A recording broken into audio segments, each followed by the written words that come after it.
The smartest man in the room just paused. To talk about a carpenter. Elon Musk stood before a stunned crowd, speaking not of rockets, but of Jesus. Mel Gibson's eyes filled with tears. Why? Because what Elon said next shattered everything we thought we knew about faith, reason, and the future of humanity. Before we continue this incredible story, let us know where you're watching from.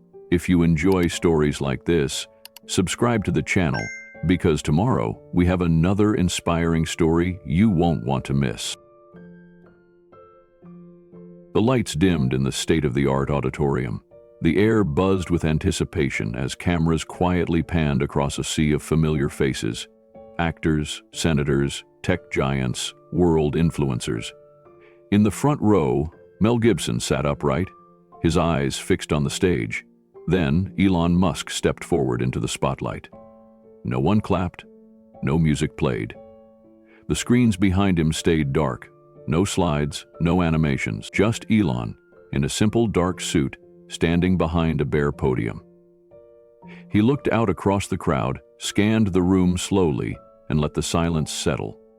Then he spoke. This might be the most important thing I've ever said. A ripple passed through the audience. Phones were lowered. Heads turned. Conversations died mid-whisper. Mel's fingers tightened around the armrests of his chair, sensing something different in Elon's tone. This wasn't a pitch. It wasn't a product launch. It wasn't even a speech about the future of humanity. There was no smugness, no corporate confidence, only a quiet gravity in his voice. Even the technicians in the back stopped moving. The stillness was total, and with that, the room held its breath. Elon leaned slightly into the microphone, his voice steady. The most revolutionary mind in history wasn't a scientist, he said. It was a carpenter. A low murmur passed through the room, then silence. No one expected that. Mel Gibson, seated near the front, blinked slowly. He had heard the name Jesus thousands of times, spoken in churches, films, prayers, but never like this.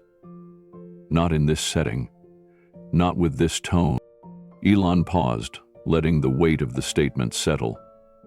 He had no wealth, no army, no formal education. And yet, here we are 2,000 years later, still talking about him.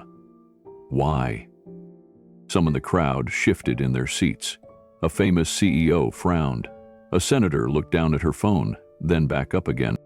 I've spent my life building things, cars, rockets, AI, Elon continued. I've studied the brain, the universe, human potential. And yet, something happened recently. I began to realize that all our pursuits, every invention, every breakthrough, is really just a search for something we already saw once, a glimpse of perfect consciousness, and we missed it. He stepped back slightly from the podium. His voice softened. We've been trying to build artificial intelligence that mimics consciousness. But what if we already saw perfect consciousness in human form 2,000 years ago? Mel's breath caught. He'd dedicated years to portraying the story of Jesus. But now, hearing Elon speak about Christ not as a symbol of faith, but as the most intelligent being to ever walk the earth, it felt entirely different. Elon scanned the room again, eyes landing briefly on Mel. That's when I stopped asking how Jesus lived and started asking who he really was. Elon Musk had always been driven by invention. From the earliest days of PayPal to launching rockets at SpaceX and redefining transportation through Tesla, his life had been defined by one question: how do we push the boundaries of what's possible? He had money, he had global influence, he had followers who treated his words like prophecy. And yet, late at night after the headlines faded and the applause died down, there was something he couldn't shake. Silence. Not the peaceful kind, the kind that crept in when there were no more problems to solve, no more numbers to chase. He would sit alone in glass offices that overlooked massive factories, eyes glowing from screen light, wondering why, with all the success, something still felt missing. It wasn't burnout, it wasn't depression, it was absence. As if a part of him had gone quiet and he no longer knew how to hear it. One night, without fanfare, he picked up a Bible someone had left in a conference room. Just curiosity, he told himself. Just research. Not faith, not religion. He approached it like an engineer would, looking for flaws, structure, logic. He turned to the Gospels, expecting outdated moralism or unscientific thinking. Instead, he found something else entirely. It wasn't the miracles that caught his attention. It was the words. Words like, "Blessed are the poor in spirit. Love your enemies. Forgive 70 times 7. These weren't just commands. They were layered, precise, disruptive. They reminded him of elegant code. Simple on the surface, but deeper the more you engaged. These aren't just teachings, he whispered aloud in the dim light of his office. They're a radical psychological blueprint. He began studying them the way he studied algorithms. And what shocked him most was how personal they felt. Parables about lost sons, unjust judges, and rich men who missed the point spoke directly to his internal questions, ones he'd never said out loud. They described his ambition, his restlessness, his search for control. It was like Jesus wasn't just speaking to first-century villagers, he was speaking to Elon Musk in the 21st century. At first, Elon didn't share this journey with anyone. It was too raw, too strange. How could he, a man of science, admit he was being changed by the words of a carpenter? But change he did. He began trying small things. When people attacked him online, he didn't respond. When competitors tried to undercut his companies, he prayed. Not for vengeance, but for wisdom. He noticed something unexpected. The bitterness began to drain. The need to win every argument started to fade. It wasn't weakness, it was clarity.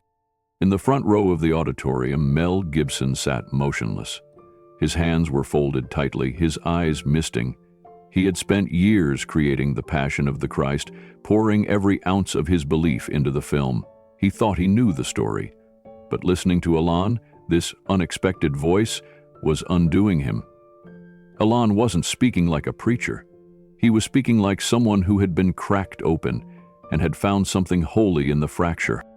Elon looked out at the crowd, now completely still.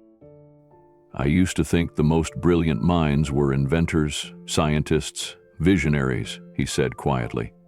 But I've changed my mind. He paused, not for drama, but to find the right words.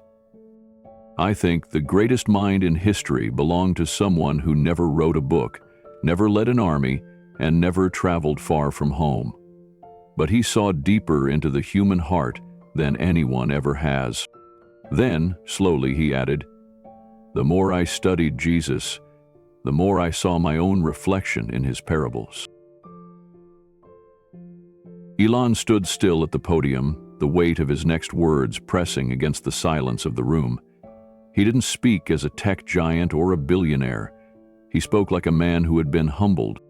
I used to read the Sermon on the Mount and think, nice ideas, not practical, he said softly. But then I stopped reading it like philosophy. I started reading it like a blueprint. He looked out over the audience, scanning the faces of industry titans, celebrities, and world leaders who had gathered expecting innovation and left-field futurism. Instead, they were hearing something ancient and infinitely more disruptive. Blessed are the poor in spirit, Elon repeated slowly. That's not about money, it's about knowing you don't have all the answers. That kind of humility isn't natural to someone like me. I've built my life on solutions, on certainty. But Jesus, he starts with surrender. In the front row, Mel Gibson leaned forward, elbows on his knees, his hands trembling. The line struck something deep. His own public meltdowns, the seasons of scandal and disgrace. He had seen them as weakness, but now, hearing Elon frame spiritual poverty as wisdom, something inside him cracked. A tear slipped down his cheek. Elon continued, Blessed are those who mourn, He's not just talking about grieving a loved one. He's talking about the people who feel the brokenness of the world, the people who sit with pain instead of ignoring it. I used to numb that pain with work, with goals.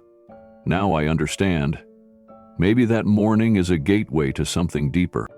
A hush fell over the room as Elon's voice dropped lower, more personal. Blessed are the meek. That one used to confuse me. I thought meekness meant being soft, passive. But then I found out the original meaning of the word, strength under control. Like a war horse that chooses not to run wild. He paused, letting that sink in. Jesus didn't just teach love, he embodied restraint in the face of power. When they arrested him, Peter tried to fight back with a sword, but Jesus told him to put it away. He had the power to call down legions of angels, and he didn't. There was a shiver in Elon's voice now. That's not weakness. That's control. That's courage that doesn't need to roar. Mel swallowed hard. His mind flooded with memories of scripts he'd written, films he'd directed. So many stories of heroes rising through violence, through dominance. But now, hearing Elon describe Jesus' way of surrender as the highest form of power, he felt exposed. All his years of storytelling had led him to this uncomfortable truth. I used to think the future would belong to the boldest thinkers, Elon said, now pacing gently across the stage. But now I see, real transformation begins with humility, not ambition. He stopped at center stage and looked straight into the lights. That's when I stopped trying to be the smartest man in the room, he said, his voice steady but low. A pause. Ian started listening to the wisest. Elon stood quietly at the edge of the stage now, hands folded in front of him, his voice more intimate. It didn't make sense at first, he said. The teachings of Jesus, they're not just difficult, they're impossible, at least by human logic. He looked out over the crowd. Love your enemies, do good to those who hate you, turn the other cheek. He shook his head. That doesn't sound like a path to survival. It sounds like a path to being destroyed. A nervous laugh rippled from someone in the back, but Elon didn't smile. His face was serious, searching. But I kept reading, he continued. And I started wondering, what if these weren't moral suggestions? What if they were keys to something deeper, something eternal? Mel Gibson blinked, stunned by the vulnerability in Elon's voice. The man known for launching rockets into orbit was now talking about forgiveness like it was nuclear fuel. Mel's mind flashed back to the years he spent researching the Passion of the Christ, hours buried in ancient texts, dissecting Jesus' final days. He remembered the tension, how Jesus stood silent before his accusers, how he chose mercy instead of retaliation, a lion, but also a lion. I decided to test it, Elon said, his voice soft but firm. I didn't tell anyone, I just started doing it. He paused. I made a list of the people who had attacked me, journalists, competitors, even old friends. And I began praying for them. Not casually, intentionally. I asked God to bless them, to heal whatever pain made them lash out. He looked down, then back up. It felt like sandpaper to my ego. The room stayed frozen, no one moving. I also started giving. Not to organizations, not for tax breaks. Just quietly. To people, needs.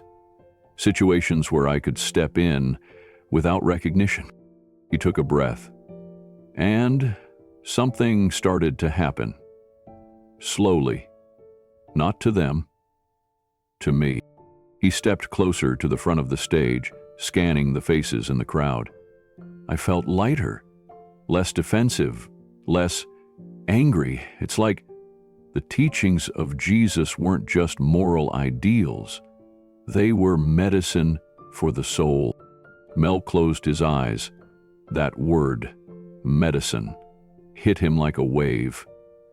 He remembered the wounds he'd carried for years, the bitterness, the anger, and how the words of Jesus had once been the only thing strong enough to break them. Elon's voice grew quieter. At first I thought the message was what mattered, the ideas, the philosophy, but then something shifted. He looked upward. It wasn't the teachings that changed me, it was who taught them. The crowd held its breath. He wasn't talking about a historical figure anymore, not just a revolutionary thinker or a wise rabbi. Elon was speaking of Jesus like someone who had become real to him, alive, present, unexplainably personal. And that's what scared me the most, he whispered. Because if he was real, then everything changes. Mel felt something stir in his chest. The room, though silent, felt full, thick with something unseen. Elon's eyes searched the stillness, the lights casting faint halos across his shoulders. He took one final step forward. What kind of mind, he asked, invents a world where grace defeats revenge? The auditorium remained hushed. Elon stepped back toward the podium, and his posture changed, less like a speaker delivering a keynote, more like a man opening his journal. The spotlight narrowed. His voice, still calm, now carried a weight that pulled every heart toward it. "I'm an engineer," he began. "I look at data. I ask, what's the simplest explanation that accounts for all the observable facts?" He paused. "So I applied that same process to the Jesus question." He clicked a remote. A timeline appeared on the screen behind him, minimal and unembellished. Historians, even skeptical ones, agree on these facts. Jesus of Nazareth lived. He was crucified. His followers claimed he rose again, and this belief spread rapidly in the face of violent persecution. Mel Gibson leaned forward, eyes wide, his face streaked with tears. "These weren't fairy tales told centuries later," Elon continued. "The earliest Christian creed dates to within 2 years of the crucifixion. 2 years. That's not time for legends to form. That's the window for fact-checking." He turned to face the audience directly. Paul wrote to the Corinthians about Jesus appearing to over 500 people at once, and even said, "Most of them are still alive." You don't write that if it didn't happen. That's not mythology. That's a challenge. Go ask them. A few in the audience shifted in their seats, visibly unnerved. Elon's voice deepened. "Then there's the empty tomb. If you're the Roman or Jewish authorities and you want to kill the movement, you produce the body. But no one ever did, and perhaps most shocking, every gospel account agrees that the first witnesses were women." He let that hang for a moment. In first-century Jewish culture, women couldn't even testify in court. If you were inventing a story, you'd never make women your star witnesses. You only do that if that's what actually happened. Mel's breathing grew uneven. It was as if the arguments he'd studied for years had just been freshly unearthed. Alive, urgent, undeniable. But then Elon's voice softened. Still, it wasn't the evidence alone that shifted me. He placed the remote down. It was what happened when I lived his words, when I forgave, when I gave, when I let go of needing control. My anger faded, my soul quieted. He took a breath, and I realized, if Jesus was right about how to live, about love, mercy, forgiveness, then maybe he was right about everything else too. The room was silent. Mel wiped his eyes with the sleeve of his jacket, overwhelmed. Elon looked out across the crowd. "I've spent my life building rockets to reach the stars," he said slowly, his voice trembling. "But I had ignored the one man who came from beyond them." The Elon Musk standing on stage now wasn't just a tech CEO anymore. Something deeper had taken root, and the ripple effects were quietly reshaping everything around him. He started small. Each morning, before walking into a boardroom, he would pause, not to check his phone or rehearse a pitch, but to pray. Not performative prayers, not religious habit. Just a whispered moment to ask for wisdom, for clarity, for the ability to love even in high-stress situations. And it changed things. He stopped firing employees in bursts of frustration. Instead, he listened. He started writing thank you notes to engineers, to janitors, to interns. He even responded personally to critics online with humility instead of sarcasm. "I began to realize," he said, "Jesus didn't come to boost my success. He came to remake my soul." At home, the changes were even more striking. Elon no longer rushed through bedtime. He sat with his children and read the Beatitudes, not because of family tradition, but because, as he put it, they're blueprints for a better heart. He taught them not just what Jesus said, but how to see the world through mercy, meekness, and grace. Forgiveness wasn't a theory anymore. It was their daily rhythm. Even his companies began to shift. Slightly, but meaningfully. Meetings became less cutthroat. Teams adopted policies that allowed space for rest, for restoration, for empathy. SpaceX and Tesla, symbols of raw innovation, began pulsing with something else: humanity. He wasn't evangelizing in the usual way. There were no slogans, no campaigns, but people noticed. The culture around him changed because the man at the center had been changed. He said it best, quietly but firmly. "I thought becoming more successful would make me feel more alive, but it didn't. What did was surrendering to someone greater than myself." And then he added, almost as a whisper, "And the more I aligned with him, the more alive I became." The moment Elon Musk stepped off that stage, the world responded. Not with applause, but with stunned silence, followed by a flood of conversations that rippled across the globe. Within hours, his words began to spread. Clips uploaded by anonymous audience members were shared, rewatched, and dissected. The phrases weren't flashy. They were raw, real, revolutionary. Pastors paused their Sunday sermons to quote Elon. "This wasn't a confession," one said. "It was a blueprint for belief." Scientists debated his logic. Philosophers leaned into the tension between mind and mystery. And skeptics, those who had dismissed Jesus as myth, found themselves staring into a mirror they didn't expect. Mel Gibson, deeply moved, called it the clearest case for Christ I've ever heard. For a man who had lived and breathed the gospel on screen, this wasn't about theology, it was about transformation. Elon received hundreds of invitations, global faith forums, Ivy League panels, high-price debates, but he declined most, not out of arrogance, but clarity. "This isn't about going public," he told one interviewer quietly. "It's about going deep." And he meant it. He didn't want to become a voice for religion. He wanted to walk in the voice he'd finally started listening to. The voice that whispered grace, truth, and love beyond comprehension. When asked to summarize his journey, he paused. Then, he said it slowly, "I no longer build machines to escape Earth. I follow the one who conquered death." The quote exploded online. News outlets ran headlines. Podcasts replayed the moment. Faith leaders and doubters alike found common ground. Not in agreement, but in awe. Because what Elon shared wasn't a press release. It was a personal revolution. And as his words reached millions, one truth remained clear.